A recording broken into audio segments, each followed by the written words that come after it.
Today I'm visiting with Elfrieda Shulz, and she is going to tell us about her experience growing up in Germany. Elfrieda has a wealth of knowledge, and she has used the things that she learned in her childhood to guide her throughout her life.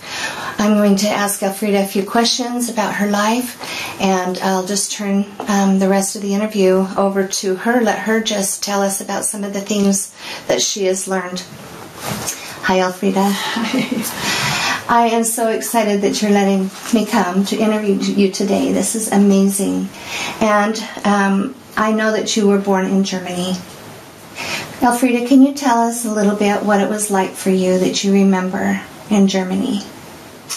Well, it was, most of the time I remember was when the war was going on, and my father had to go to, close to the end of the war, he had to go, and he was called to go into the war, which he didn't really like. He didn't want to leave his family.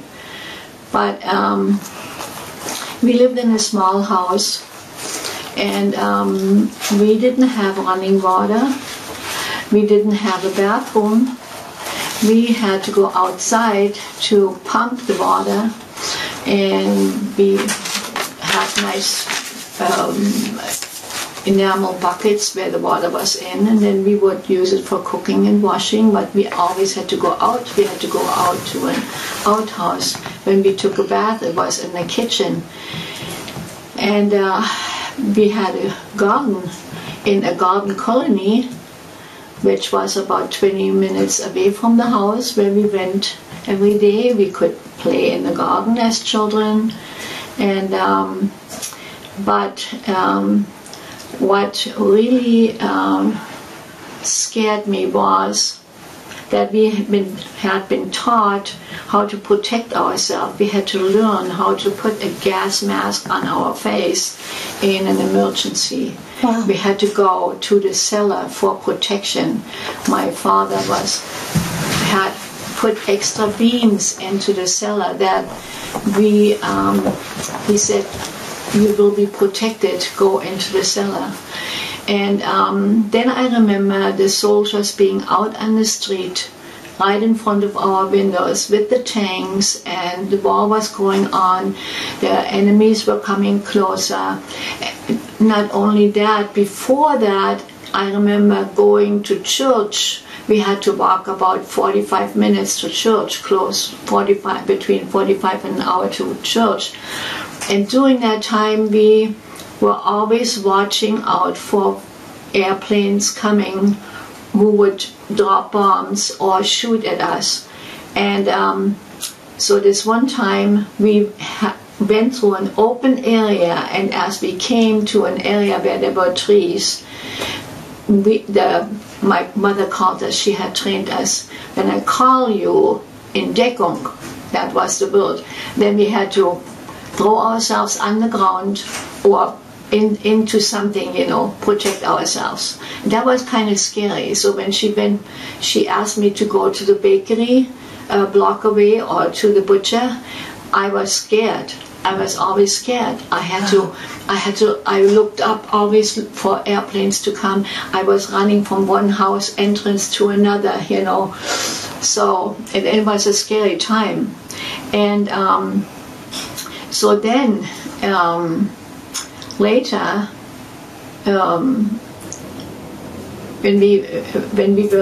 when I started saying that the soldiers were out on the street,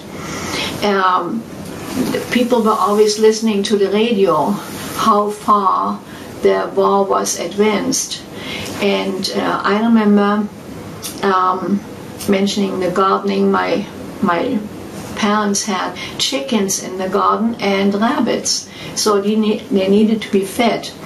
My mother prepared some food one day and wanted to go and feed the chickens and the rabbits.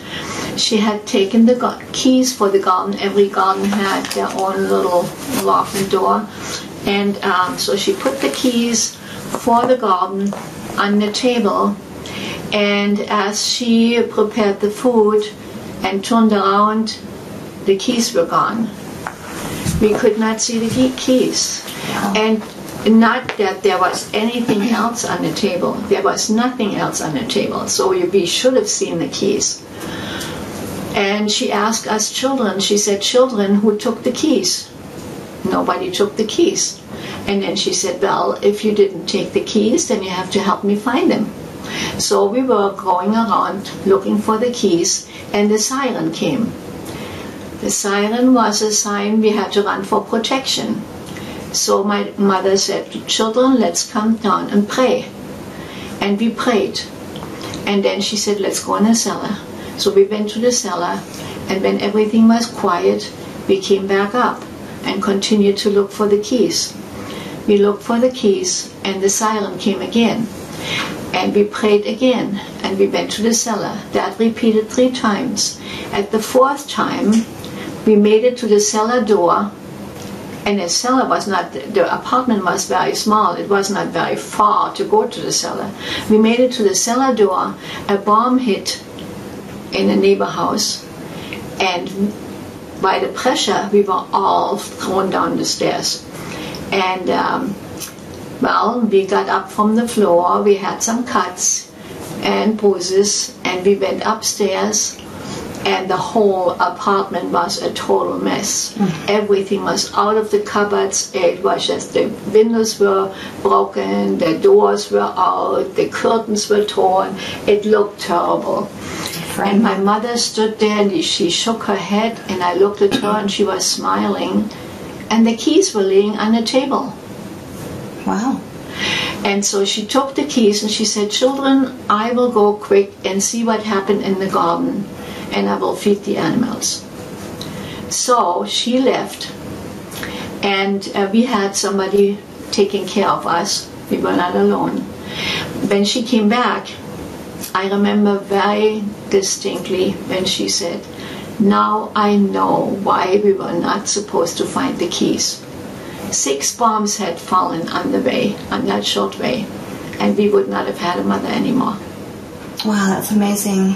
So at that time, the branch president had told the members before that we stayed together. No matter what happened, we will stay together.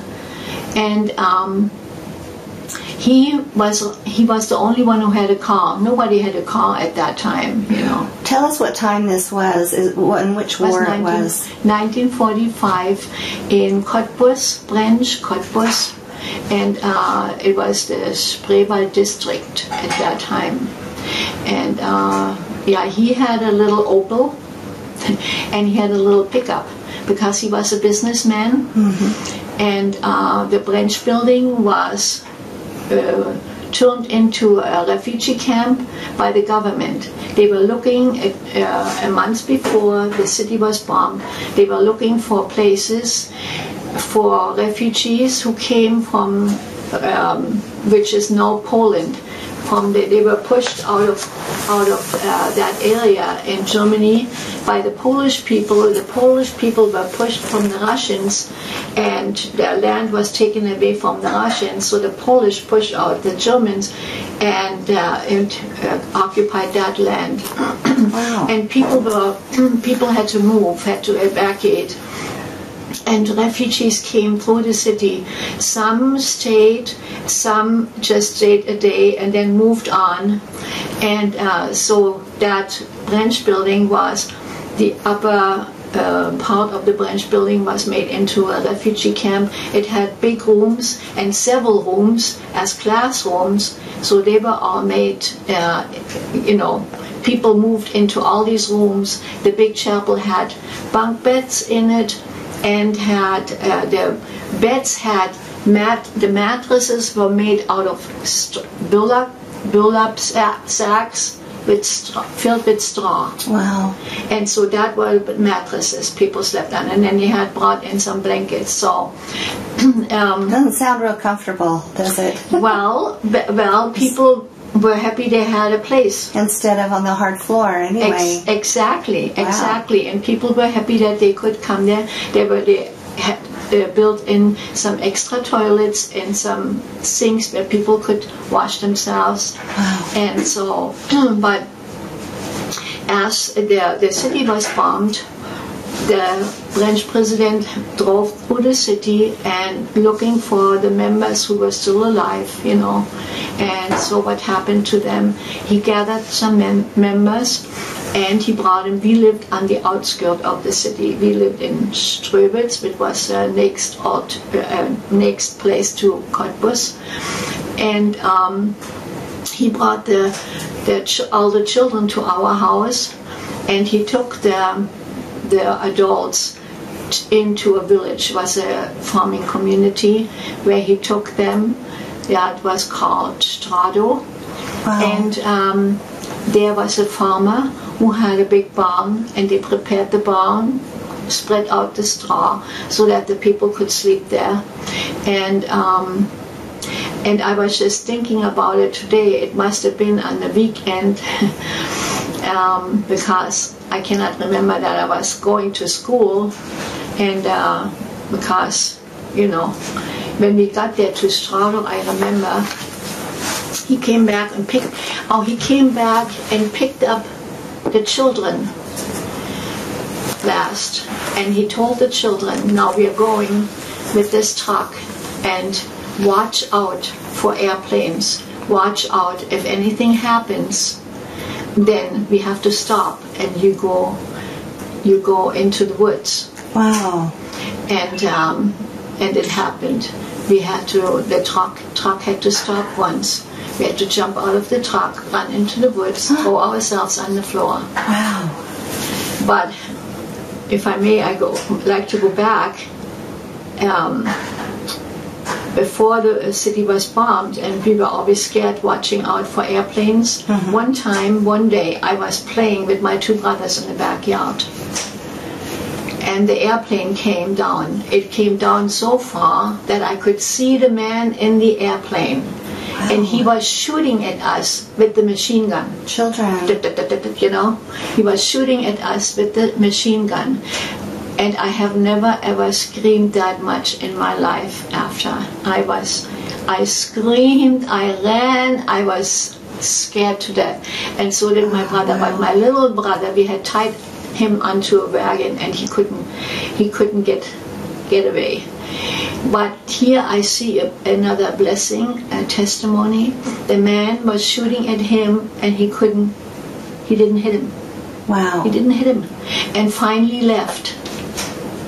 And this was, if you think about it, what war does to people, shooting at children. Doesn't bring out the best in us, does it? No. So see, here we were always scared, and here we were in the truck, jumping out, throwing ourselves on the floor, shaking and scared, But we made it to the village. We stayed there, and I remember Sunday we were making church. We were squeezed into this living room from that farmer,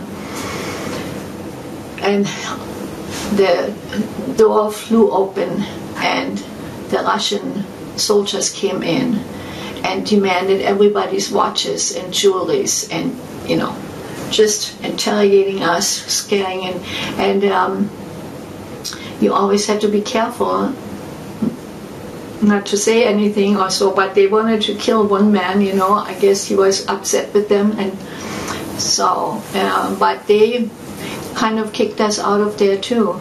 Wow. And so then we had one wagon and a horse. They had taken Brother Lenig's car away, and so we had a wagon and a horse from the farmer where everybody had just a little suitcase they had packed like we do now for emergency preparedness, Yes. Everybody had a little suitcase, and they put it on the wagon, and then... The first 72-hour kit, right? Yeah. And so we were walking, and the French president wanted to take us all to the west side, get away from the Russians. Everybody was very scared of the Russians. Wow. But the road was blocked by the Russians, and they said, no, Cottbus, so we had to go back. we had to go back to the refugee camp, which was a blessing, which was a guidance from the Lord, because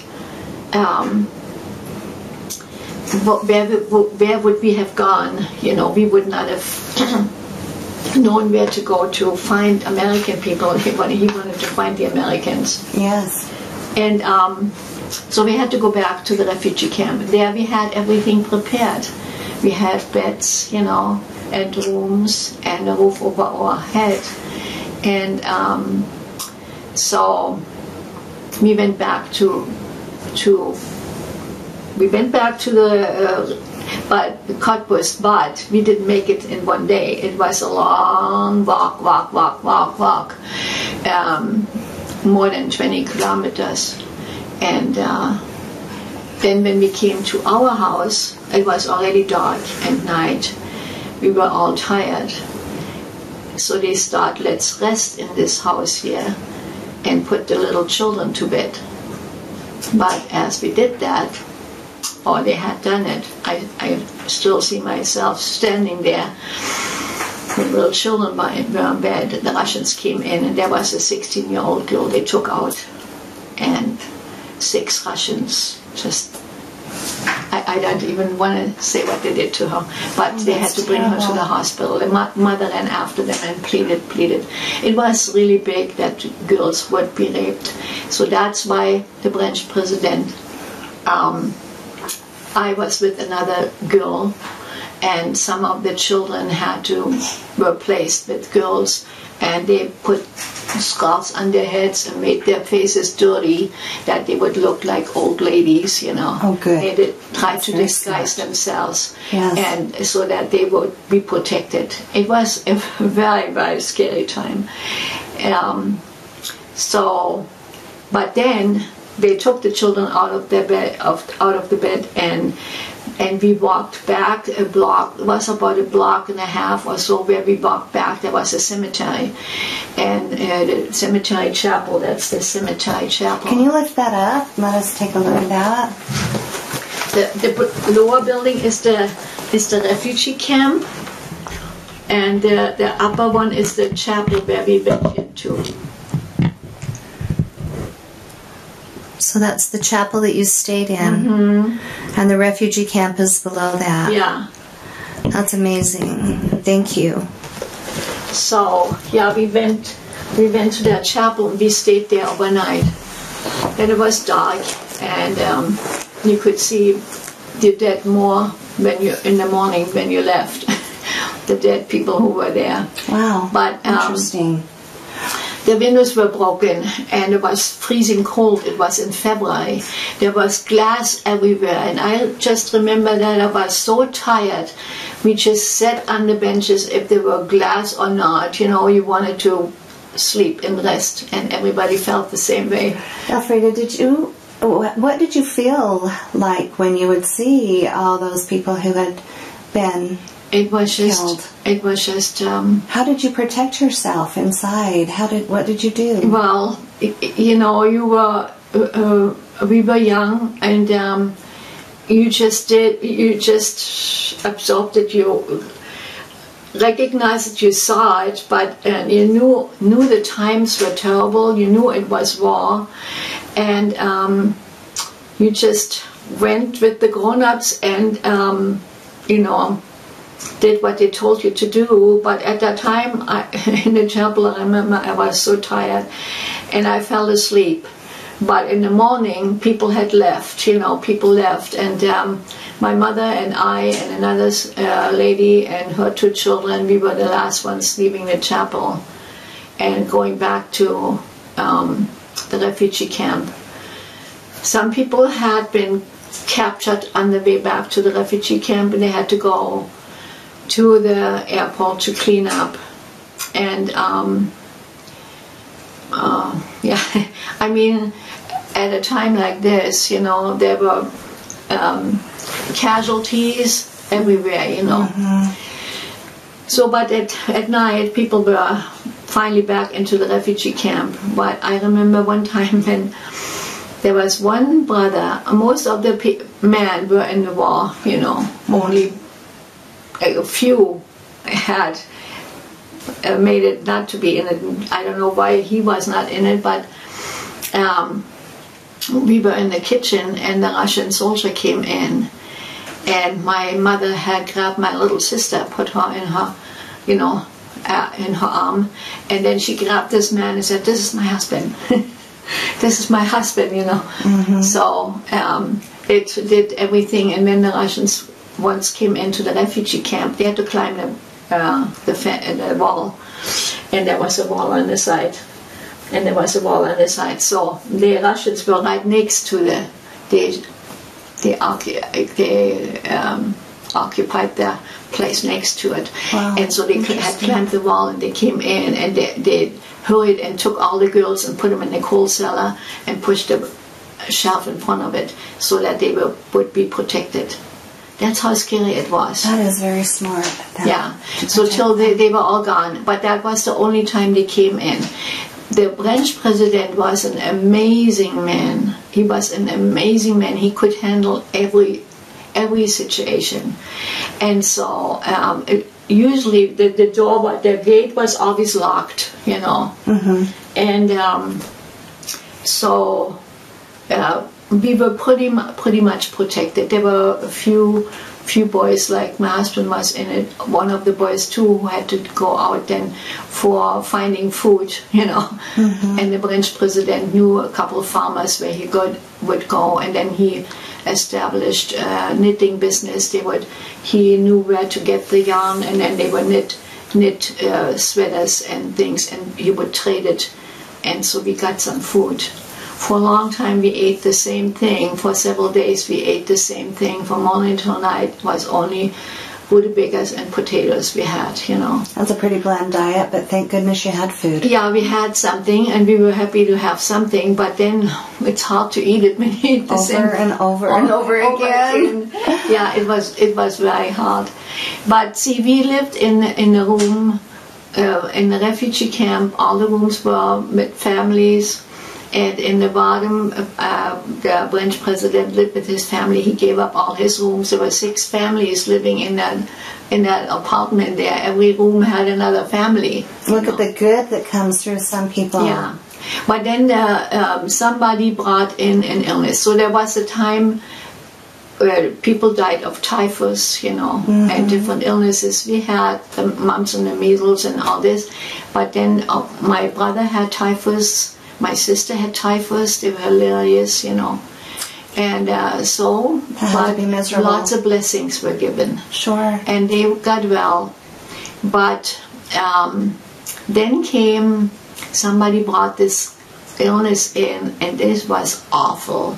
It was like leprosy, something like leprosy. They called it kretze, but I cannot say really what it was. They called it kretze. You had bumps all over your body. I remember my brother's heads. They shaved their hair. It was full of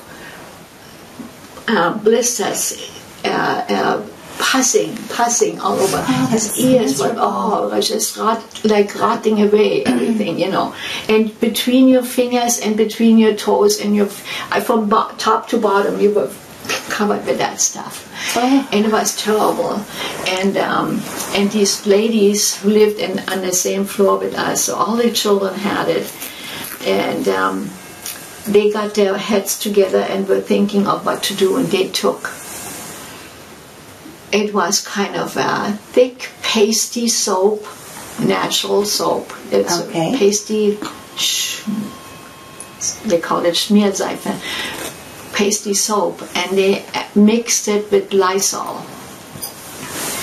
And we always had to wash our hands in Lysol water, and there were always a bowl there. One day they covered us with that, put that stuff, the paste all over your entire body. Over the whole body. And then we had to put clothes on. And then they sent us outside. And I remember walking like this. It was awful. It was yucky, sticky.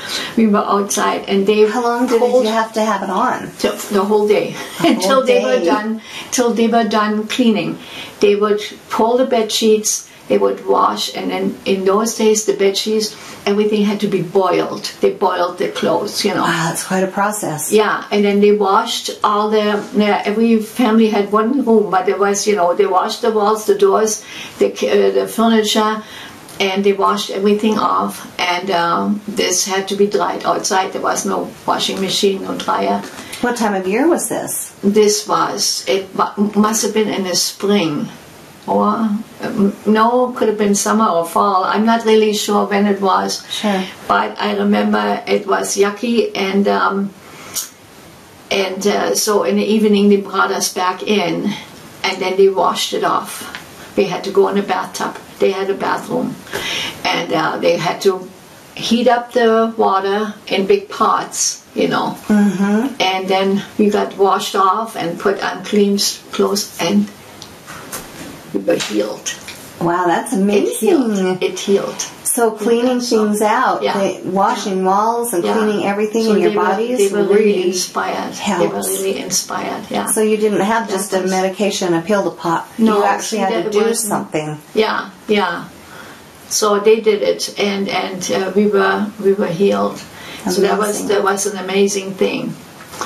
But yeah, I lived in that refugee camp. First, we lived in that room downstairs, and in time, you know, one after another family moved out.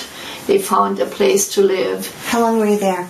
And my family lived there for 2 years, because I remember 2 Christmases.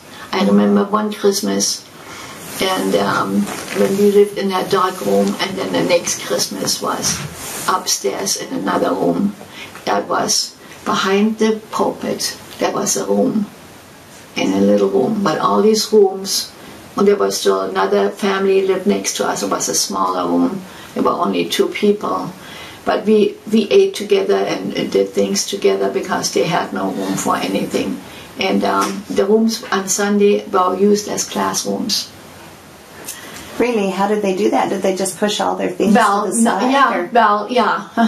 Just set up some chairs and used them as classrooms. There you go.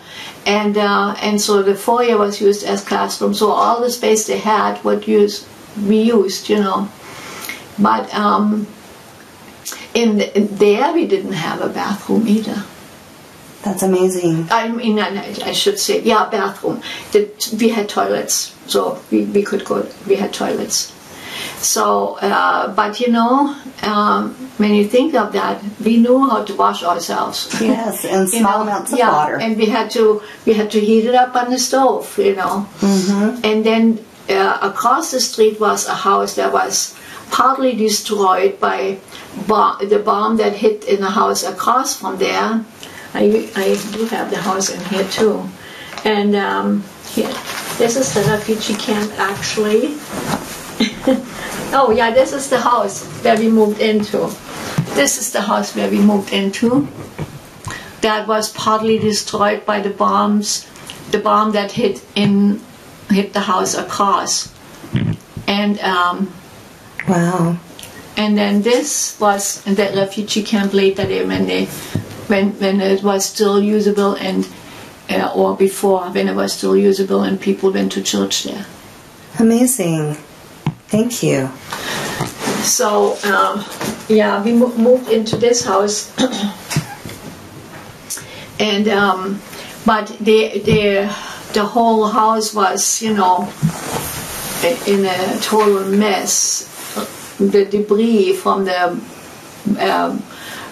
destruction of the bomb across, you know, it's just amazing how there was a huge pile on the street. We had to go over the pile and go into the house first, but then they finished one apartment and a family moved in, 2 families moved in each apartment, so that each family had 2 rooms and they shared the kitchen and the bathroom. So you were rebuilding slowly so that you could get back into they didn't rebuild the whole house at once. There was one family in it, and we moved into the next apartment. There were 2 families in there, and the rest of the house was still... Wow, lots of sharing going on. Yeah, but see, we as children, we ran through the house and had hiding seat in it. You had a good time. You made a good thing out of it. But yeah, you know, so they built one apartment after another, and So, but we had to share with two because there wasn't so much housing available, and two families lived in. Each family had 2 rooms, and then we shared the kitchen and the bathroom and the toilet and the hallway. Did that present a lot of problems? Was there squabbling and fighting going on? What do you remember about that? I don't remember any fighting with families. It was just at the end. No, not really at the end. There was, at one time, we had one lady move in with us. And she had 4 daughters, and the daughters associated with the Russian soldiers. And they broke in at night. They broke the glass on the door. They came in, and we were just scared. We were just scared. So we locked our doors, you know. And that lady was a little bit of hysteric. She hated the members of the church, or, you know, she came always to my mother for help. When she needed help, then my mother was okay, was good, you know. Otherwise she, and so that created a problem. She was very much in favor when the church, when that building had started on fire. They had to. That's another thing.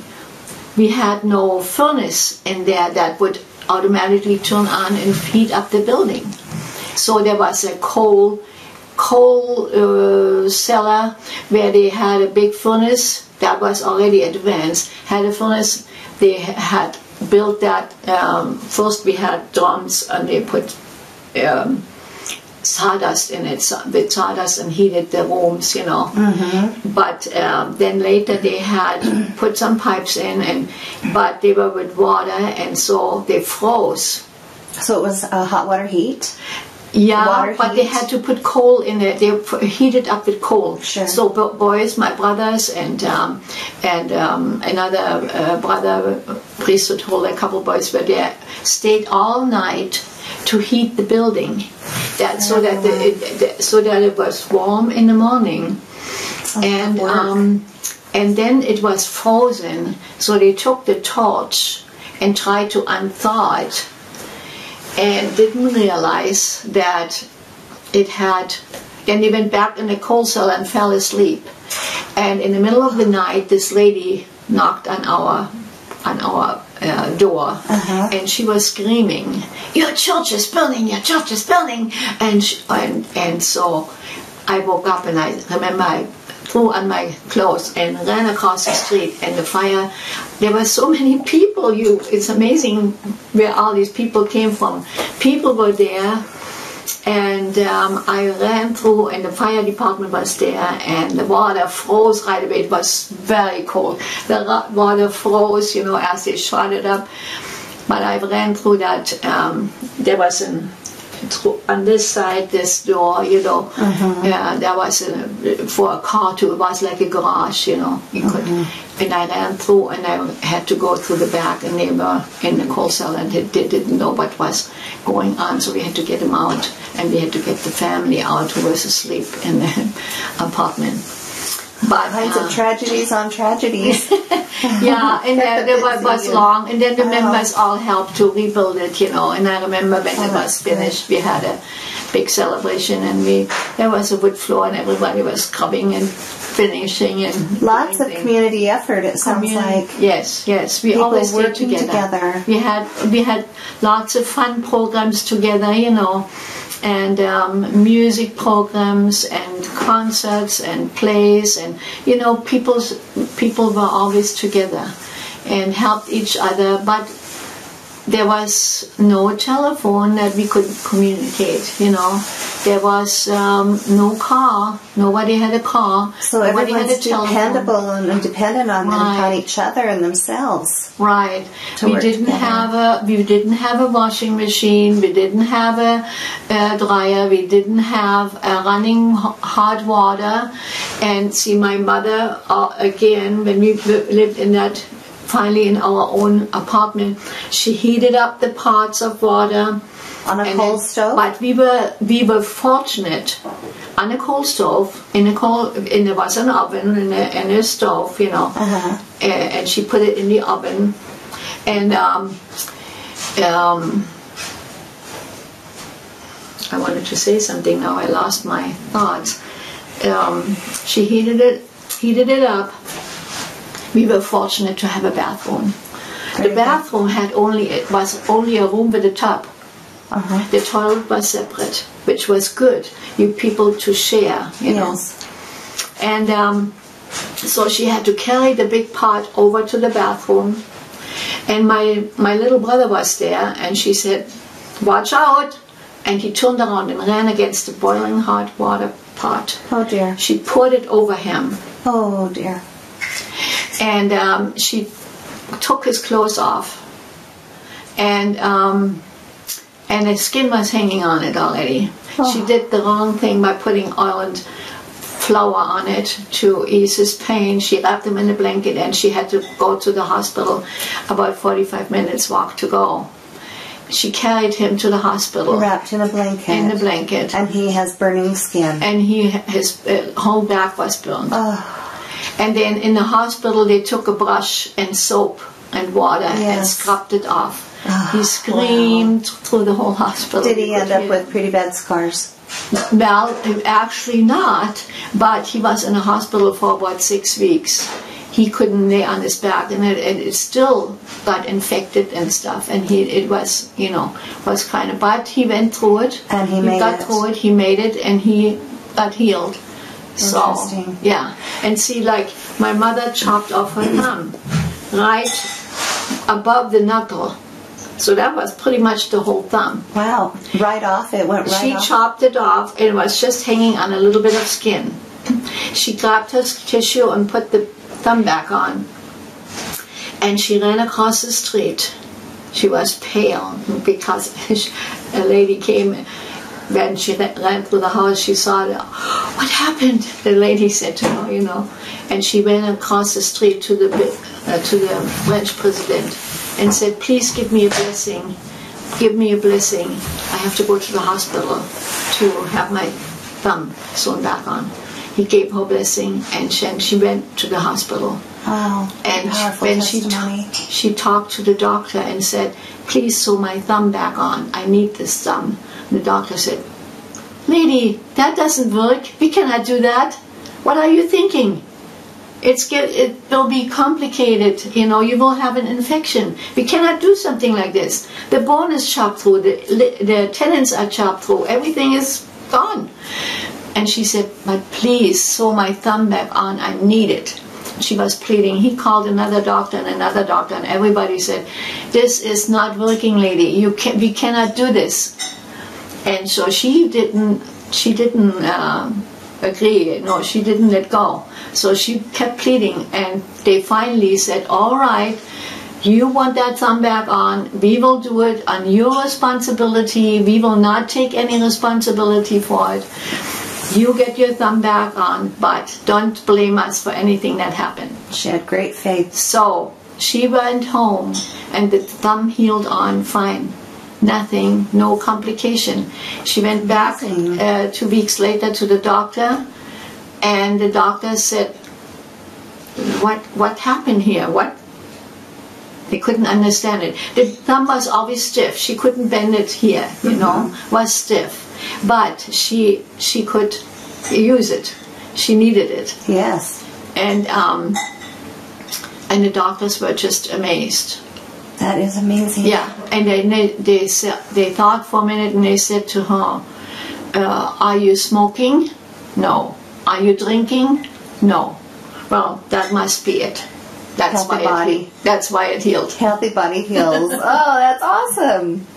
So tell us a little bit about after your mother would do the laundry with big pots, then what was the process? Tell us the process of washing clothes. So people who lived in the one house, they had to share. There was a room up in the attic where there was a big kettle. You had to make fire. So 6 o'clock in the morning you start your washing.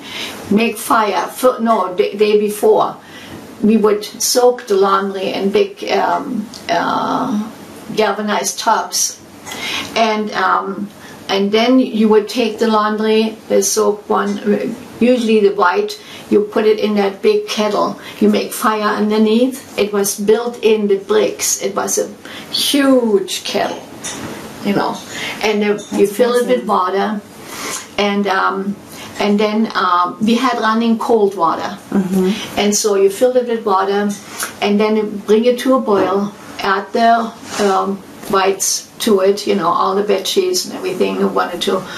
And then you would, with a big wooden handle pedal, you know, you would kind of agitate a little bit, but then you would take it out and put it in another galvanized tub with cold water, and then you had the washboard. Now, is all of this done without soap? Oh yeah, we had soap. Okay, yeah, we had soap. Have soap. Yeah, we had soap. We had also a bar soap you used for stains, you know, stains and things, and we would scrub, you know. Wow. But see, here's the other thing. We had one pair of clothes to wear all week. We washed it on the weekend. We had one dress for Sunday. So, and then how did that work? Yeah, so we washed we had to wear an apron or something not to get dirty. We had to wash. If it was dirty, we had to wash it out and wear it again, you know. So nobody would ever say, "Oh, you're wearing the whole all week long the same thing." It was nobody ever said something like this. Because that's all you had. That's all we had. And so on Sunday we were happy to have one Sunday dress, you know. You could change and we had to be careful with everything, you know. Yes, make it we last. had to treat it. Yeah. We had to treat it carefully. So we had to wash on the washboard and then hang it up. And sometimes in the winter, in the winter it froze right away when you hung it up. But that was the way the laundry was done. And when you were done washing all day long on the washboard, your hands were sore and hurting very bad. And they were really, you know, chappy. Yeah, it was aching. It was like, skin was so tender, and so it was just hurting. It was just hard. But that's how it had to be done. So when I came over here, and my daughter wore the same dress for school twice, then she came home crying because the children were so mean. Don't you have anything else to wear? You know. Mm-hmm. And and I couldn't understand it, that people were so mean about it. As long as it's clean and not broken or anything, you know, not ruined, I couldn't see a reason why not. But I then saved some money, and I was babysitting for $2.50 all day long. I got $2.50 when I babysitted all day long, and so I saved that money and bought me a sewing machine. Mm-hmm. And then I was sewing for all my children from then on. Excellent. So sewed some dresses. I sewed pants, and I sewed suits for my boys. And I've sewed skirts and outfits and sewed everything. What a skill, an amazing skill for you to develop and to assist your family. That's really awesome. I started baking bread, and I made sure that my children had enough nutritious food. They got fruits and vegetables every day. Very good. And when I came over here, I have to say this, I was so amazed and in awe over all the food and vegetables I found here. You didn't have that over there, did you? Oh my gosh. And it was, in West Germany we had, but it was so much more expensive.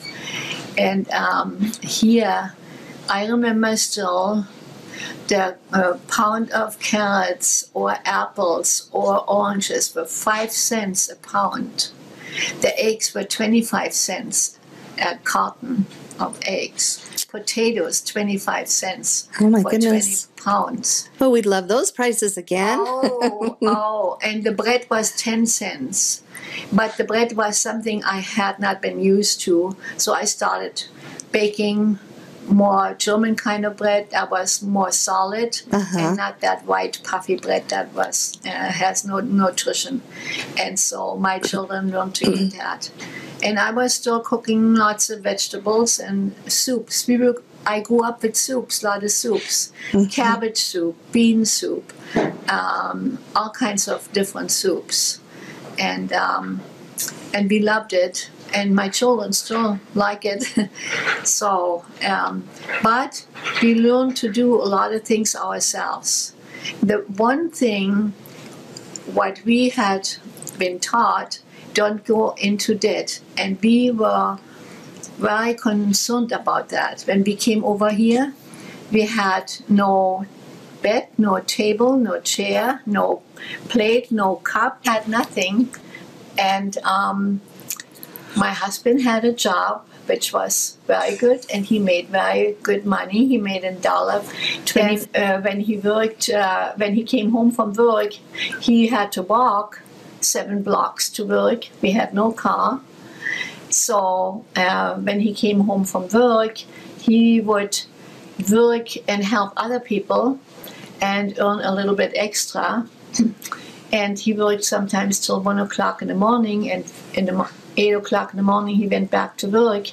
I was taking care of my children and 2 other children, and so we would try to and not buy anything that we didn't need to. So the first thing, my father-in-law took me Excuse me. Woolworth, and I bought 4 plates, 4 cups, 4 spoons, 4 knives, 4 forks, and everything in 4. Excuse me.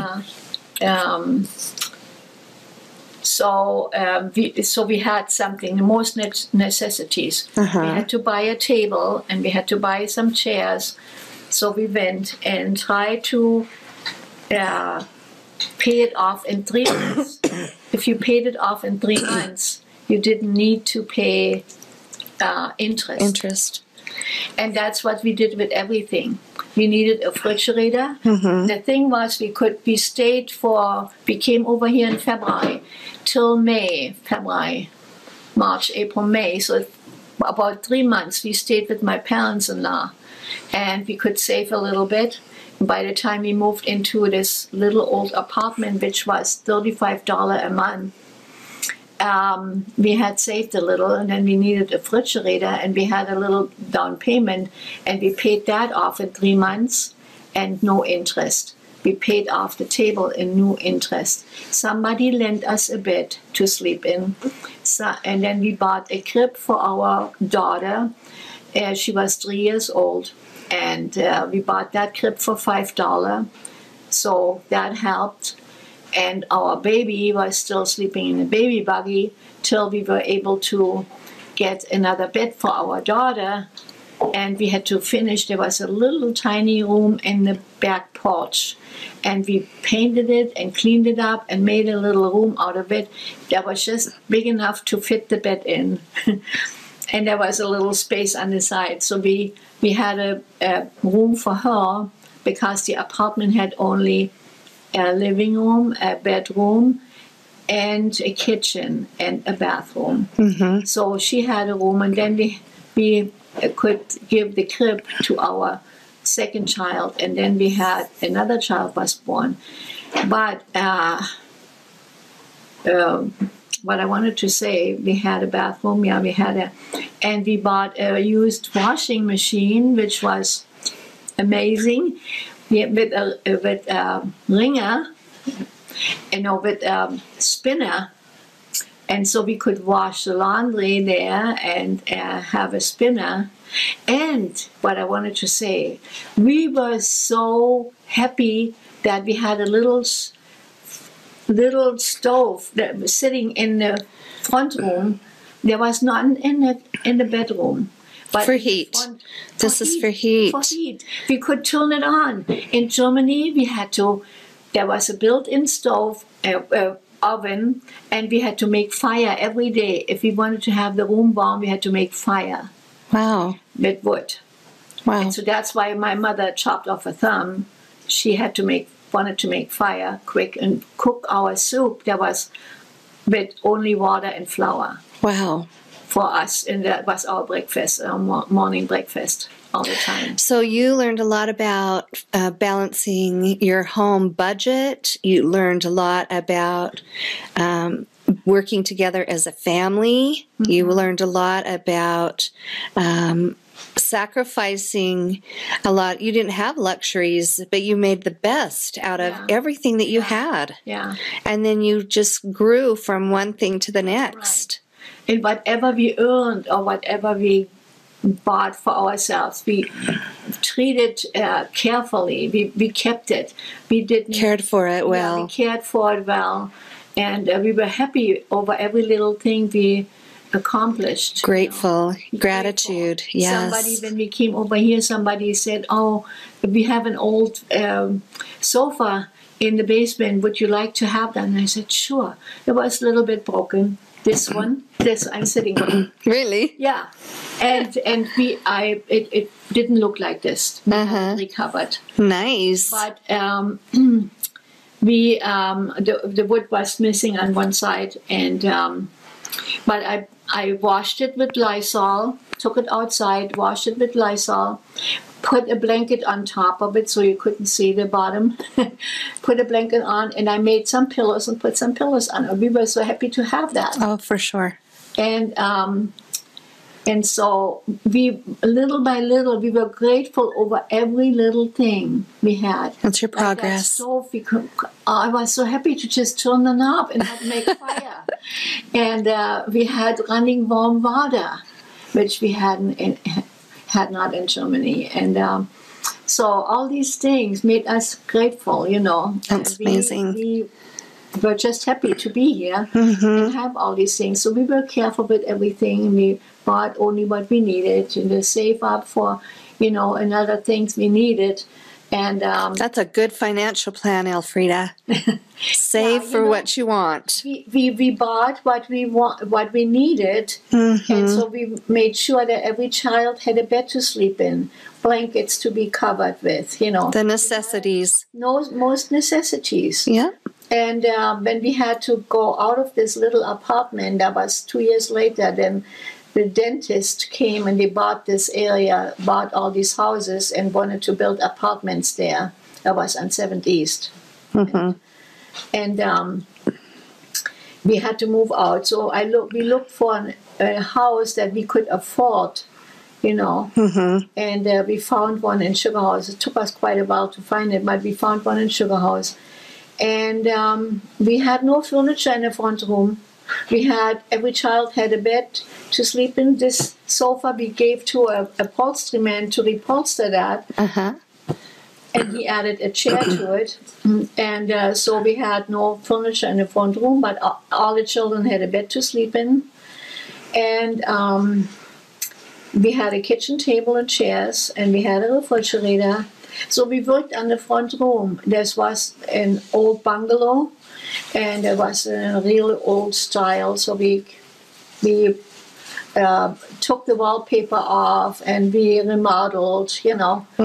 Took a whole year, but when we had it done, we just got our sofa back, and then we bought one more sofa. And it took a while before we put a carpet in, you know.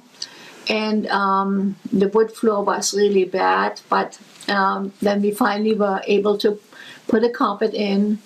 But we were always trying to see that we could afford it. We waited till we could afford it, you know. And then sometime later we got this dining room set. Yeah. China nice. Hut.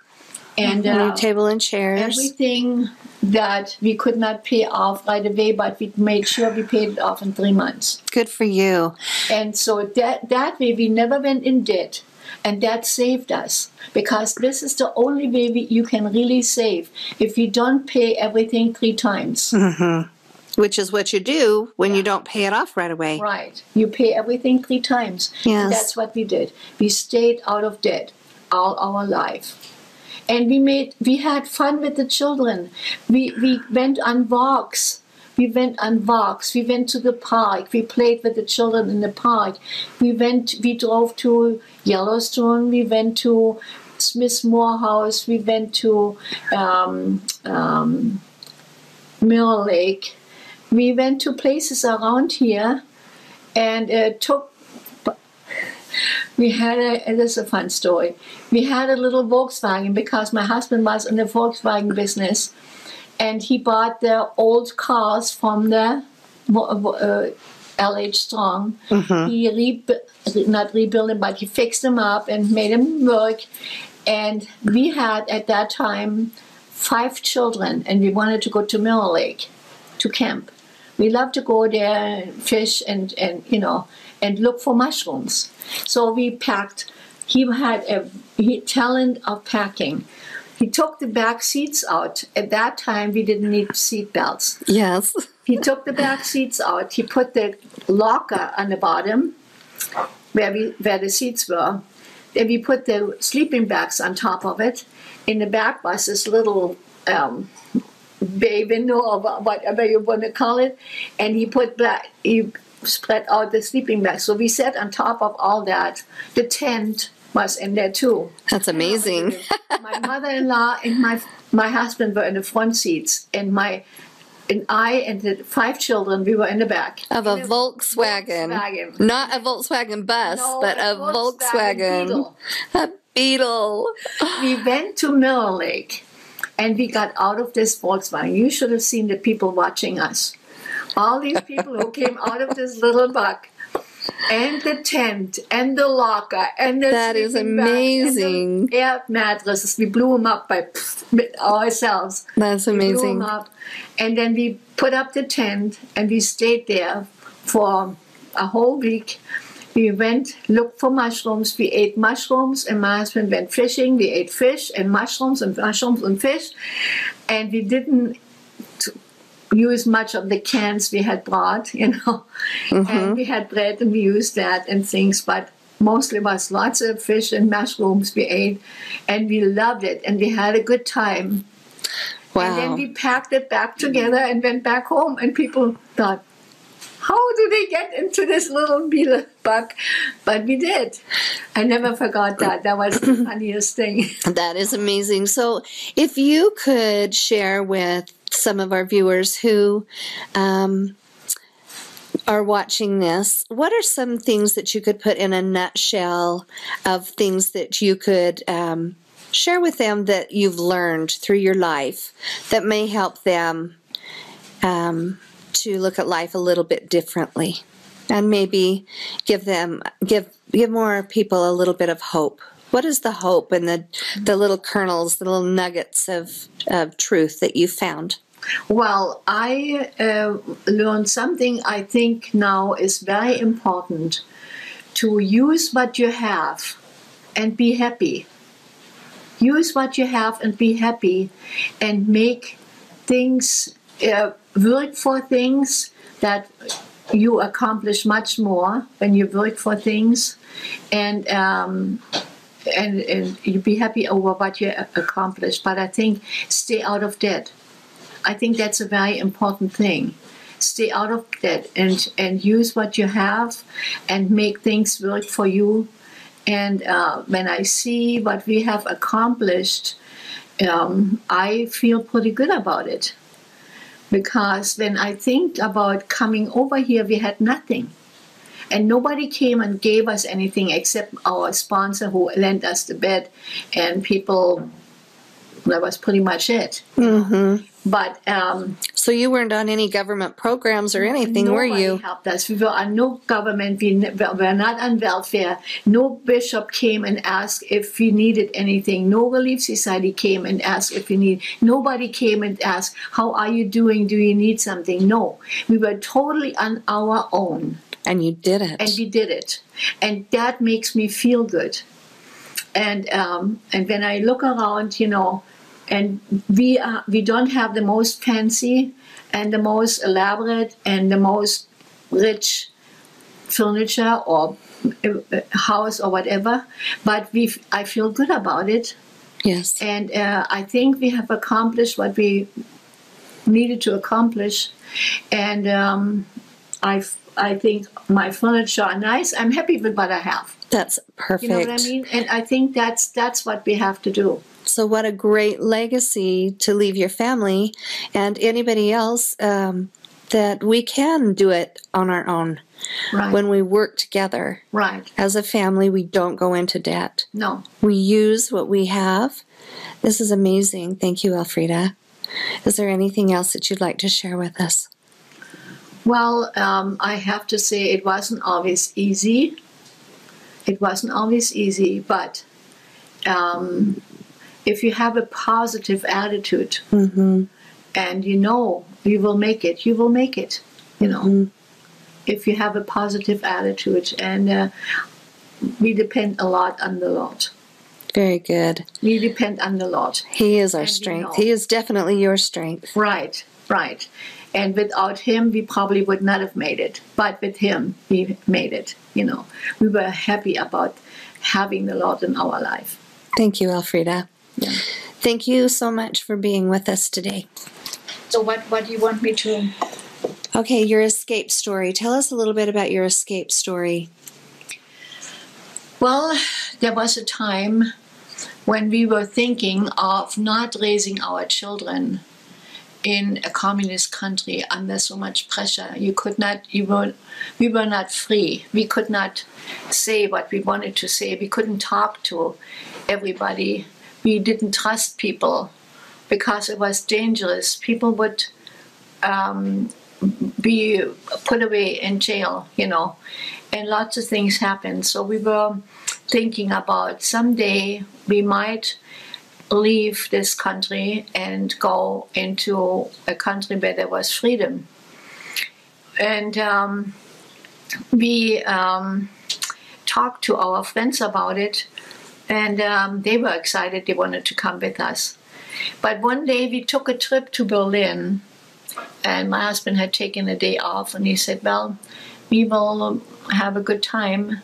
A lady, our friend, asked us if we would take a blanket to her aunt who lived in West Germany. And I said, sure, I can do it. I have a baby buggy. I can put the blanket in and bring it over, which was not a good idea. But we went, and we were caught. And we were watched. We were taken out of the train by 2 police officers with guns. And we were taken out of the train like the worst criminals.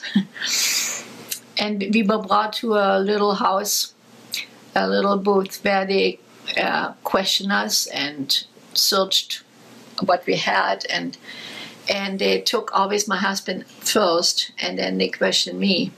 They took us to 4 different police stations that day. It started at 9 o'clock in the morning when they got us out.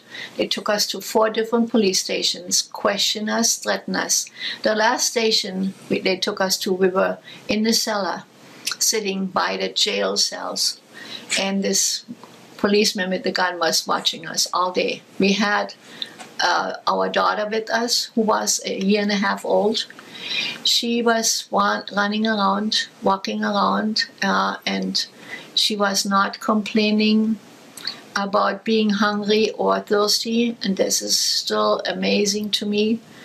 All day long we had nothing to eat, and it was going on till 1 o'clock in the morning. At 12 o'clock midnight, when they got me up again and questioned me and threatened me, this man was so mean.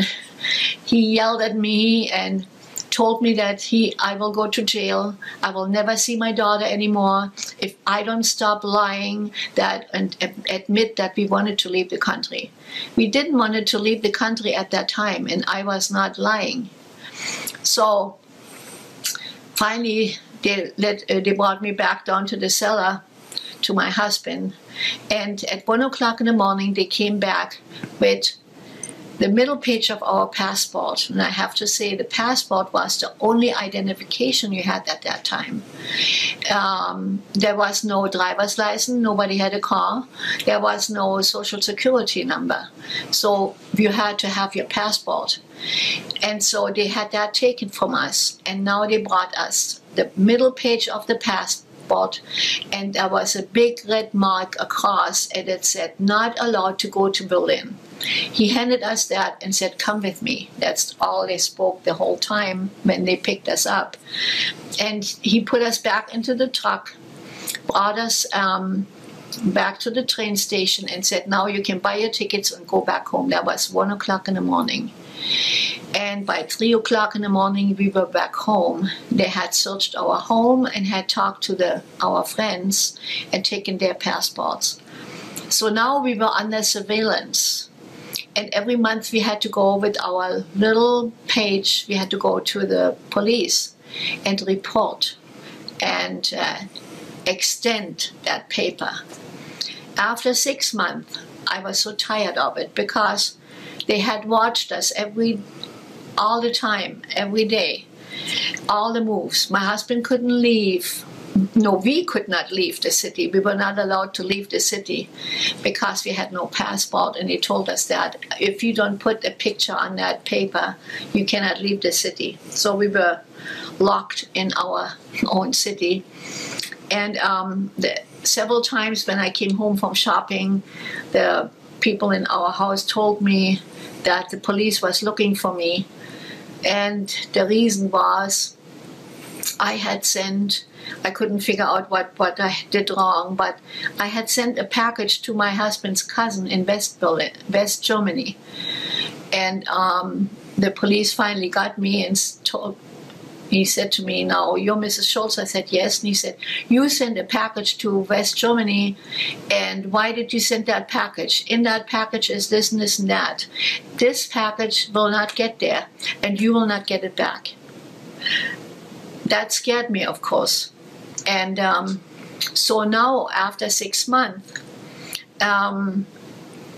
we passed the police station and thought, "Oh my goodness, we have to go there again." And my husband said, I said, "You know what? I'm really tired of the whole situation. I think it cannot get worse. So I don't want to go there anymore." And so my husband said, "Oh, just calm down. Maybe we will get our passport back." And I said to him, "Yes, dream on." I said to him. I was upset. But then he went in and he got his passport back. And so I immediately went and I got my passport back. And then we decided to leave as soon as possible. Yes. And we decided that we couldn't go together as a family because that would be too suspicious, because when they caught us the first time, we were as a family. Mm-hmm. So we decided that I would leave with our daughter by myself, and my husband would come a couple days later. I left on a Thursday morning at 6 o'clock, go on a train with a stroller and my daughter and a little tiny suitcase, packed for just a week. And so I went on the train, and the officer came in and said, "So, your ticket, so where are you going?" And I had to explain to him. I bought a ticket that would let me go through Berlin to a place where my husband was on a mission. Mm-hmm. And so I told him I'm going to Laced. Okay, the ticket officer came in and asked me for my ticket and wanted to know where am I going. And I had to tell him that I go on the bus, and how do you get there, he said. And so I told him how I would get there on the bus, and then so on. Then he said, "How long will you stay?" And I said, "About 2 weeks." And he said, "Are you working?" And that was the key question, which I didn't recognize or realize at that time. but I wasn't working. And so I could say no. If I would have said yes, then he would have taken me out of the train, and that would have been the end of me. Really? Because he would have checked my workplace if I was missing. Oh. See? And so, but I wasn't working. Mm-hmm. And so I could answer him no. But then I had to change trains again. In Berlin, I had to go into a ring train. That meant that train was going in a circle from east to west, from west to east. In that train, from that train, I could step off on the west side. That was still available at that time, and which was not after they built the wall. So I was off the hook, but I had to change trains, and then before the train would cross the border, the train would stop, and all the police was lined up on the train station. All the doors would open, and police would go into every door, and then would question people, pick out people, and so on. And I still had to go through this. And I was very worried, and I was very scared, because once you had an experience, you know what could happen. I could end up in jail and never, made it. So, but I prayed and hoped that they would not come to me and not question me, and that I would make it out safe. And so I did. I made it to Berlin. I got off the train, and I went to a lady's house who had helped my parents-in-law because my father-in-law had to escape. They wanted him as a spy on the members of the church. And he didn't want to do that. He said no. And he had to go to report once in a while, and didn't report anything that had happened. And they got upset with him because they had more people who were spying. And so he thought it was getting too hard for him. He had to leave. So he had to escape. And that was a year before. And this family had helped my parents-in-law. And so I went to this lady and knocked on her door and said, "Oh, here I am. Can you help me? Can you take me in?" I made it. I said, I made it. And she said, "Sure, come on in." She was very happy. "Come on in. You can sleep on the sofa, and we pull the 2 chairs together for your little daughter, and you're fine." And so I was happy that I had made it. But now came the hard time. From Thursday, I had to wait till Saturday for my husband to come. Mm-hmm. So all Thursday, Friday, and Saturday, it was torture. I went pacing the streets, walking back and forth, halfway to the train station and halfway back. I know he couldn't come yet, but I was so nervous, like my mind was going like a record. What am I going to do if he doesn't make it? What am I going to do? Because I couldn't go back.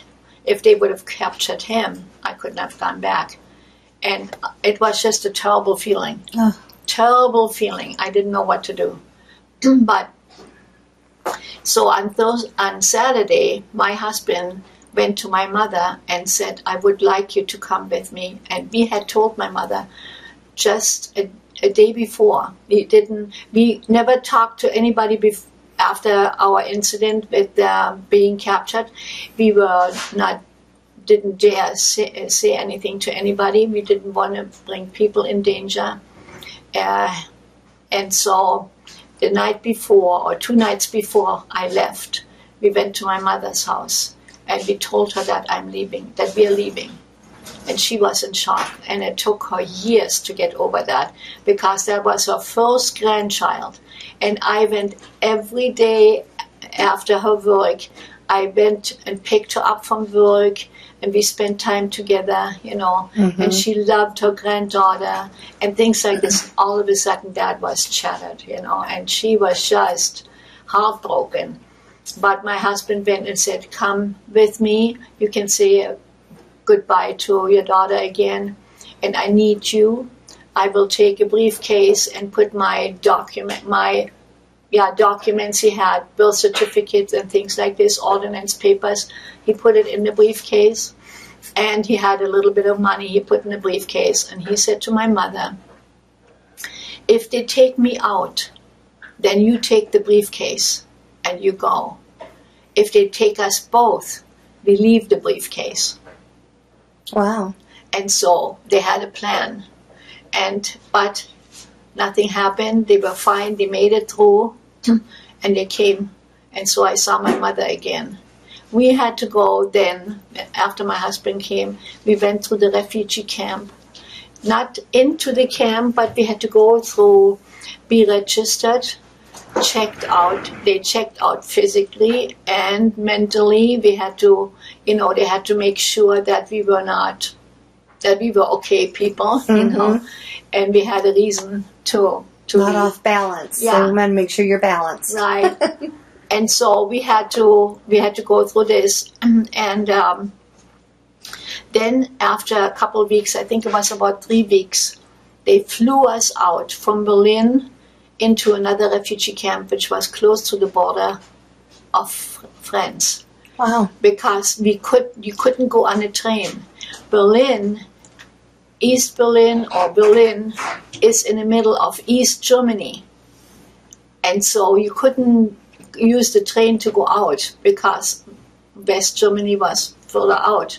And so they had to fly us out. And then we came to another refugee camp. And it was late at night. It took all day for us to get there. And they gave us one room in the refugee camp. And my husband had to leave the next day. They had a job for my husband in Cologne, which was several hours away with the train. And I had to stay in a refugee camp with my daughter. Alone? Yeah. You didn't know anybody there? I didn't know anybody. I didn't know the city. It was like a foreign country to me. I was totally on my own. It was scary. I was homesick. It was terrible. Every morning, it was in October, it was cold. In the morning, I had a can, a black little metal can, and I stood there in line to get some coal to heat that little belly stove we had in the room, to heat the room. And so it was a building you were in? It was a refugee camp. It was a long building, and each family had a room, just a room. And so I remember I had to go and stay in line to get some coal to heat that little stove. And one day, my little daughter was playing in the room, and she was running back and forth, and she ran against that stove with both of her hands and burned both of her hands. Oh dear, what did you do? And she was screaming, and it was blistering, and I didn't know where to go to. But I dressed her up, put her in a stroller, and walked through the street, and I thought, I have to find the pharmacy. I have to find somebody who can help me. And then the pharmacy, they helped me. They gave me some Band-Aid for burning, and wrapped up her hands. I didn't know a doctor. I didn't know, what else to do, huh? What else to do. So I got a little bit of money there so I could buy some groceries, but I had to be very careful. It wasn't much, so we lived on very, very little. But we were separated from October till the 30th of December. And the 30th of December, I could go and join my husband in Cologne. Till then, he had just a little teeny tiny room where I didn't fit in. And so I had to wait. And then, by then he got a room in a refugee camp in Cologne, which was a long building with all these doors, and each family had a room. So we had a little room with 3 beds, a bunk bed, and then another one part of the bunk bed, so for our daughter. Then we had a little table in the middle and 3 chairs, and a little portable closet for some clothes. And we had some room under the bed for our suitcases, for some things. We had a sink and a little stove. So we had everything we needed in a little room. Sounds like you were on quite a bit of an adventure most of your life. Yeah. But we were happy. We were together again. And my husband had a job. And I took care of my daughter, And in time, we learned the streets around us and the neighborhood, and we had the church there too. We could go on a trolley and ride the trolley for half an hour and going, or longer. It was quite a long ride. We had to go to church. And no, it must have been an hour, because we had to stay there. On Sunday, we stayed there between the meetings. We stayed there and we ate just some dumplings. I had a package which I could just mix up in water, and we ate the dumplings with a little bit of bacon, and that was our Sunday meal. Wow. And then we had a grapefruit. We ate half a grapefruit. So, but it was still a way to go on a trolley back and forth was too long. It wasn't worth it to go all the way back home and then come all the way back. The meetings were in the afternoon, So we stayed there, and till one Sunday morning, we had somebody, Helmut got a radio from somebody, so we had the radio on and the news we listened to. And one Sunday morning on the 13th of August, my husband had gone to church already, and I was getting ready to go to church. And the news came through the radio that the borders were closed between East and West, and nobody could cross the borders anymore. And that was such a shock to me, because I had hoped, my brother had written to me that he will come and visit us after he is released from his mission in September. And that was in August. And it was just somebody stabbed me with a knife. It was a sharp pain I felt. And I was shaking, and I thought, now everything is coming to an end. I will never see my family. Till then, I had hoped to see my family. But then I thought, no, it's all over. I will never see my family anymore. So I felt like the world came to an end for me. And I couldn't get ready fast enough to go to my husband and tell him that I did not want to stay in Cologne any longer. The environment was not something that I was used to. It was very, very hard for me, and I was very homesick. And so my husband said, well, if you think you wanted to leave and go, I said, we're going now to America, to your family. I wanted to be with family. And he said, well, if you wanted to go, then maybe you want to take care of it. And he thought, he told me later, she will not do it. Oh, he didn't know you very well, did he? He didn't know me. And then I took care of it. And I found, and I don't remember how I found out about a World Church organization who help people to immigrate. I wrote to them for information, and they wrote all the information back to me, and we had to go to Frankfurt to an American embassy, and we got our visa there. We had to have a sponsor, which our friends here sponsored for us. And friends in America sponsored you? Yeah, friends. We had their husband is already passed on, but the lady is still alive. She is still our friend. Nice. And so they sponsored for us. And then I was pregnant with our second child, and I was not allowed to use the airplane. because it would have been too dangerous, so they didn't let me go on the airplane. And I had to wait till our child was born. She was born in December, beginning of December, and by February, end of February, our visa would run out. So we had to hurry. So she was born in December, and on the 16th of February, we came over here. Wow. 16th of February. She was only 8 weeks old when we went on the airplane. And yeah, we got here, and lots of friends greeted us at the airport, and we're happy that they saw us and that we could come. And so we stayed with my parents-in-law for a little while, and they had a little apartment reserved for us. But I was so grateful to be here. I felt like coming home. I could have, like people say, you know, I kissed the ground, you know.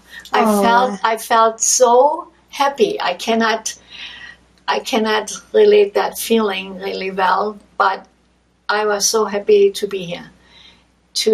And I was overjoyed. I mean, everything was wonderful. I loved the mountains, I loved the city, I loved everything. You felt safe? I felt safe, yes. Yeah, I felt very safe.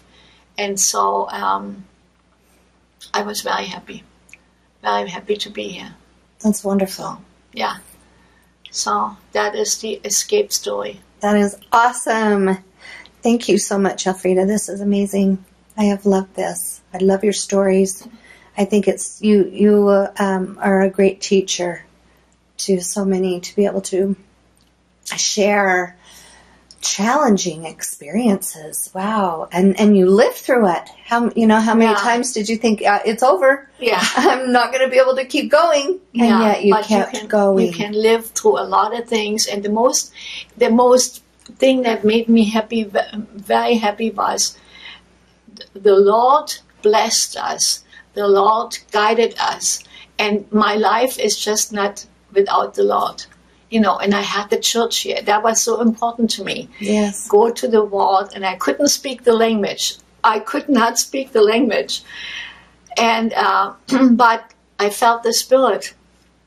And even without not be able to speak the language, I was so driven and so overwhelmed with the Spirit at the first testimony meeting. I had to give my testimony. I cannot tell you what I said, but I got up and said something. So, and I had a few sentences memorized. I learned a few sentences and asked my brother-in-law, is that what I can say? Can I say that, you know? And he said, yeah, you're okay.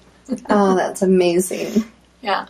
That is amazing. So you feel that the Lord has been by your side and the entire time. And so your faith in Him really helped you to get here. Yeah. And to get your family moving. Yeah. And how has your experience been here since you have been here? What has your life been with your family? I never came with the thought of depending on somebody. We never thought that, oh, somebody has to help us, or we need help also. We just made things work. We tried to do things with our own, power, with our own drivings, you know. Drive and determination. Yeah, determination. We wanted to make things work. And we prayed for help many times. When our 7th child was 3 weeks old and had meningitis, that was a scary thing. Mm-hmm. We went to the hospital, but my husband came, and when we found out she had meningitis, the doctors, there were several doctors who confirmed that she had meningitis, and I had to sign the papers that they made a spinal tap on her.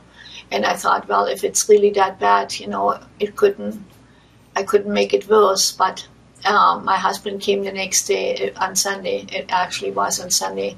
They all prayed in the ward for her. And my husband came and gave her blessing. Till then, the fever was very high. They couldn't get the fever down. And I had to hold her in this ice-cold water. And she was screaming, and it was terrible for me. But when my husband came and gave her blessing, immediately she got healed. The meningitis was gone, left her. The doctors came and examined her another time, and they said, there is no meningitis anymore. We will keep her one more day, one more night. And then I went home, and there was no meningitis. Wow, that is an amazing That's story. our youngest daughter. Yeah. Look what faith does in the Heavenly Father. Yeah, yeah. That's But awesome. I think the Lord says we have to help ourselves, and He will support us. He will help us. You know, what we have to do, what we can first. You know, and we have to study things out, and then we can ask the Lord for His help, and He will help us. Well, you have certainly been a great example of that very advice, because your whole life has been doing all that you can and learning all that you can, and then putting your faith and trust in the Lord, and you just keep going forward. Right. That seems to be a good pattern. So we can do a lot of things on our own, but we have to try to do what is right. You know, do the right thing. And if we have been taught stay out of debt, then try to do it. You know, we don't have to have everything. We don't have to have, you know, if we have the most necessities, we can gradually get more what we want, you know, what we would like to have. Work for it. But we have to work for it. And if we work for it and we earn it, we feel so much better about it, you know. Joyful. It makes us feel good because we accomplished it. We did it ourselves, you know. And so I think if we listen to the leaders of the church, we cannot go wrong. You know, we will be blessed. They're teaching us correct principles, aren't they? Right. Yes. Right. So. Well, thank you, Elfrieda. This has been delightful to have you here. I'd like to get some more pictures before I leave with you, if you don't mind. And I want to thank you so much.